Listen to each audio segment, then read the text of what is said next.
Israel ने सोमवार सुबह लेबनान की राजधानी बेरूत के रिहायशी इलाकों में बमबारी की है। कोला इलाके में बहुमंजिला आवासीय इमारत को निशाना बनाकर हुए हमले में कम से कम 4 लोगों की मौत हो गई, जबकि कई लोग घायल हो गए। इसके साथ ही हमास के लेबनान चीफ को आईडीएफ ने मार गिराया है। इसराइल और लेबनान के हिजबुल्लाह के बीच भारी बमबारी का दौर जारी है। सोमवार की सुबह इसराइल ने लेबनान की राजधानी बेरूत के रिहायशी इलाकों में हवाई हमले किए। कोला इलाके में मिसाइल से एक बहुमंजिला आवासीय इमारत को निशाना बनाया। इसमें कम से कम 4 लोगों की मौत हो गई, वहीं कई लोग घायल हो गए। इसके साथ ही आईडीएफ ने हमास के लेबनान चीफ फतेह शेरिफ को मार गिराने का दावा किया है। इसके साथ ही लेबनान आर्मी के एक जवान की भी मौत हो गई।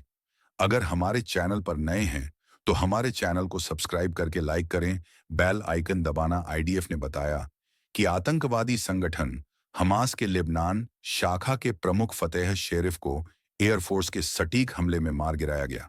वो लेबनान में हमास की आतंकवादी गतिविधियों को हिजबुल्लाह के लड़ाकों के साथ समन्वयित करने के साथ भर्ती और हथियारों की सप्लाई का काम देखता था।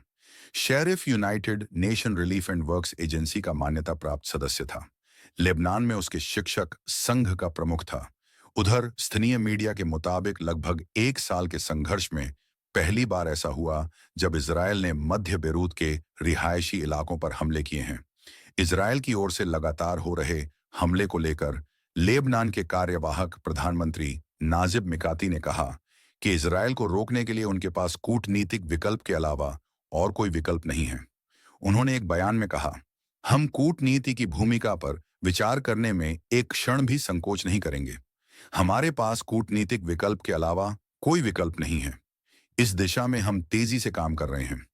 इसके साथ ही लेबनान के प्रधानमंत्री ने बताया कि इजरायल के लगातार जारी हवाई हमलों की वजह से पूरे देश में 10 लाख से ज्यादा लोगों को विस्थापित होना पड़ा है और ये अभी तक का हुआ सबसे बड़ा विस्थापन है।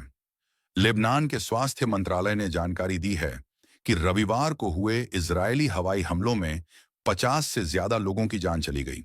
सबसे ज्यादा जानें सिडोन शहर में गई, जहां पर 2 इमारतों को निशाना बनाया गया। दूसरी तरफ इजरायल ने लेबनान में हिजबुल्लाह के ठिकानों पर हमला करने के बाद अब यमन में हूती विद्रोहियों को निशाना बनाया। इजरायली लड़ाकू विमानों ने यमन में तेल आयात के लिए इस्तेमाल किए जाने वाले बंदरगाहों और पावर प्लांट पर हमले किए। इजरायली सेना का दावा है कि जिन बंदरगाहों और बुनियादी ढांचों पर हमले किए गए हैं, उनका इस्तेमाल ईरानी हथियारों को लाने और ले जाने के लिए किया जा रहा था।